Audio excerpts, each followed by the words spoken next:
আবহাওয়া একটা সবচেয়ে বড় চ্যালেঞ্জ। অতীতের যে আমাদের ফার্মিং পদ্ধতি, হ্যাঁ? সবকিছুই ম্যানুয়াল।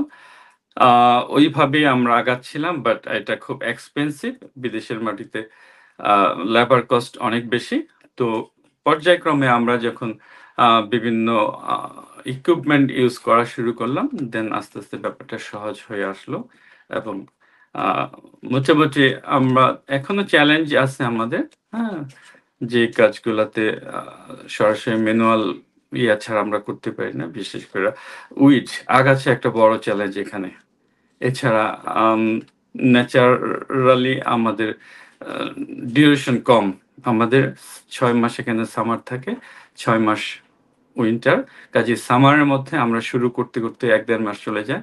হয়তো আমরা সেলস এ যাইতে আ জুনের শুরু থেকে আমাদের বিক্রয় শুরু হয় শাক-টাকগুলা। দেন অন্যান্য সবজিগুলা তৈরি হয় উইদিন ৩ মান্থস এর মধ্যে আমাদেরকে শেষ করতে হয়। কাজেই এটা একটা বড় চ্যালেঞ্জ। আবহাওয়া এবং আ আবহাওয়া একটা সবচেয়ে বড় চ্যালেঞ্জ।